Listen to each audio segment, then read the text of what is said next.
our cheese toast on top. French onion sirloin burgers. To get the onions just right, they take a while too. I start with a couple of tablespoons of butter and a little drizzle of olive oil to get it going in the bottom of a pan over about medium heat, not screaming hot. I put a fresh bay leaf in. You need 2 huge softball-sized onions or 4 medium onions.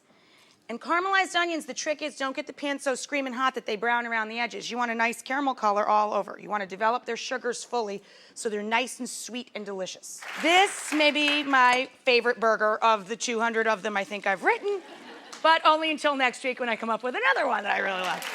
I love burgers, man. They're such a fantastic way to hang out with your friends, a great way to entertain, it's a great way to keep your kids happy. And you can make a burger out of anything. I got swordfish burgers, salmon burgers, tuna burgers, but good old beef burgers still make me very happy. I'm gonna just take a little handheld grater, grate the garlic down into the pan, 3-4 cloves. These are the onions after they've caramelized about 20 minutes or so. I'm getting my grill pan nice and hot for the burgers. Just running my knife through some flat leaf parsley here to put into our burgers. And our onions are perfect in color and so fragrant. Then I'm gonna scatter in a little bit of ground thyme, because if I was making French onion soup at home, that's what I would do. And then I'm gonna crank the heat up just a touch and pour in about a half a cup of dry sherry and let that cook out.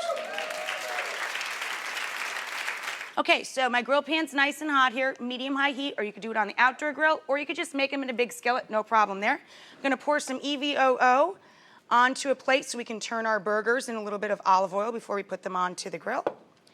And I'm chopping up a little flat leaf parsley because the meat, we want it to stay nice and moist. And if you put just a little bit of something, grated onion or some fresh herbs in there, it helps keep the meat moist, even if you like them well done.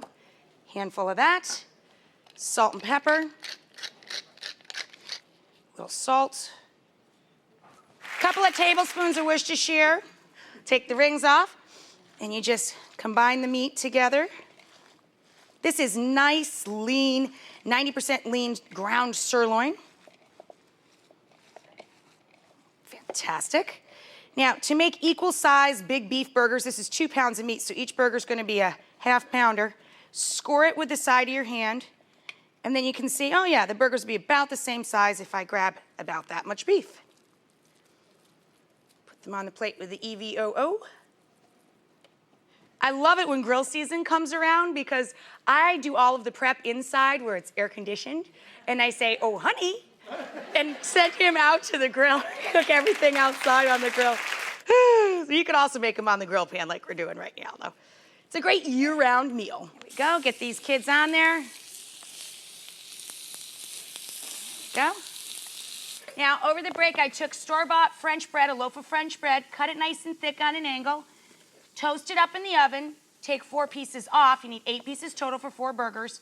Then with the other 4 pieces, you pile up Gruyere cheese, a mountain of it, on top of the toast. Put it back into the hot oven and melt the cheese, and we're gonna invert it on top of our burgers when we get back. Here's our burgers. They go up on our toasted French bread. Let me bring this down here, it'll make life quicker, right? The burgers themselves have Worcestershire sauce, flat leaf parsley, salt and pepper, nice lean ground sirloin. These are beauties. Then we've got our caramelized onions that we cooked up with sherry and a bay leaf. Let's pull the bay leaf out, a little bit of ground thyme, salt and pepper, a little bit of garlic in there. Pile up tons. Oh, look at that. Tons of caramelized French onions. Fantastic. And then we take our Gruyere toast. I love saying that, Gruyere. Lord, look at the cheesy toast. Holy gosh. Oh, my gravy. Oh, my gravy.